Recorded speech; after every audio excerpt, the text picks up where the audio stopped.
gotta understand, I was a nothing, a no deer. I was never going to pull Santa's sleigh. I have a bad back, and I'm not a strong flyer, and I smoke. So, I was this out-of-work herd steer, and I'd been fired from my last job. And when word gets out that you can't even handle herd work, you're through. So when the vets came to me and told me that Rudolph was going to be born like he was, and he would be crippled and probably never walk without crutches, that he would be horribly deformed with a face that no doe would ever love, and that he'd have the mind of a child his entire life. And then they told me that my mate and I shouldn't even bother trying to have another because they'd all be born like that. Corey was terribly upset. But that was the end for me. That was the end of my life.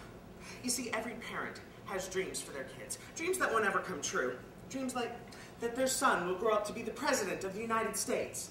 Or their daughter might grow up to be the president's wife. Crazy, outlandish dreams. And sometimes, when your life is where mine was, that crazy parental optimism is the only thing that keeps you going when it's a struggle to put feed on the table. That knowledge that even if you amount to nothing, that your children have a wide, open world of possibilities before them, it's worth living just one more day, just to see what they do with it. But from the moment of his birth, Rudolph never had a wide, open country of possibilities. Only closed doors. You gotta understand, our entire culture is based on natural athleticism. A deer who can't run or jump or dance or pull a sleigh or just stand there and look sexy in leather and sleigh bells is better off dead. If Rudolph were a domestic deer, they would have shot him, put him out of his misery. This was his only lot in life was to be a burden to his parents, who were already overburdened enough as it was. So when Santa gave Rudolph a chance to lead the team, you bet I jumped at it. You gotta understand what this is like. Okay, here. The British have their queen. The Americans have the Beatles. And Reindeer, we have the 8. I remember this one time, back before I joined the team, Victor was making an appearance at a benefit, and I went up and I asked him for his autograph. He misspelled my name, but for years, that autograph was my most prized possession. And then when he died, I sold it. And it was enough to pay 2 months back rent. Whoever has that now has won a hell of a collector's item. And not just a chance to run with the team, but a chance to lead it. Something that only Dasher had ever done. Dasher, who's like a superhero to most deer. Dasher, who once flew head first into the World Trade Center, fell out of his harness, plummeted 60 stories, and then jumped right back up and led the team to the fastest run on record. Dasher and Rudolph. Now, I'm not trying to make excuses. When Rudolph started telling us about Santa, that he was hanging around, walking him home from school, giving him presents, I knew what was going on. And then when he stopped telling us about Santa and just cried, I knew what had happened, and I knew that I could have prevented it.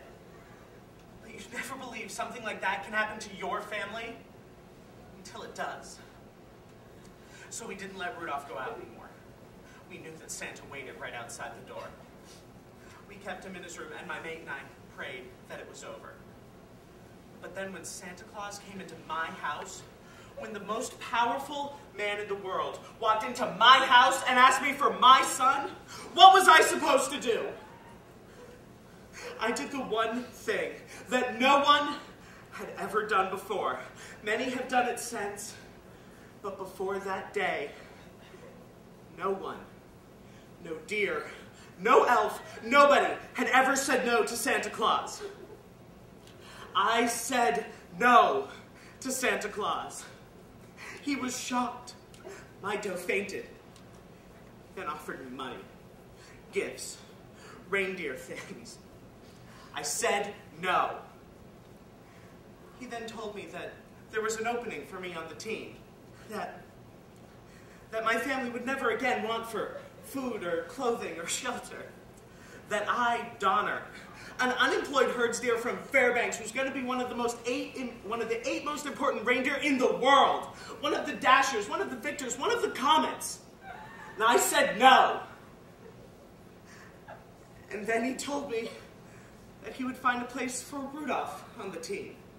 That Rudolph, who was never going to be anything, that Rudolph, who would have been better off dead than born, that cruelly maimed as he was going to get the chance to do something that most deer can't even dream of. He would never again want for power or prestige. People would write songs about him. Being the red-nosed reindeer would be something to be proud of. Yes, I said yes.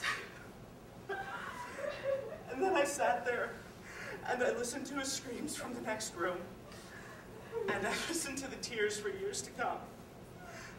But he never again cried from hunger, or cold, or humiliation, only from pain and from fear. And then when Santa Claus eventually lost interest in him, he didn't even cry from that. Those were the good years. Now, people want to know how Donner can work for Santa Claus after all he's done to my family and to so many others. I'm sorry, but the rest are on their own. But I've made him pay. I've made him pay me. I've made him pay Rudolph. I make him pay every time somebody else tells him no. You gotta understand, I've paid too. I've paid with my son. I've paid with my mate who left me. I've paid with my honor and self-respect. And now, when I thought this was all behind us, I'm paying with my son again. My son who sits and stares, and I don't know why, who sits and stares and sings Christmas carols, obscene Christmas carols, and doesn't hear me when I talk to him. And I don't know why, because he won't tell me what's wrong, and I can't ask him. And I don't know why. I don't know why. And you ask me why? I don't know why.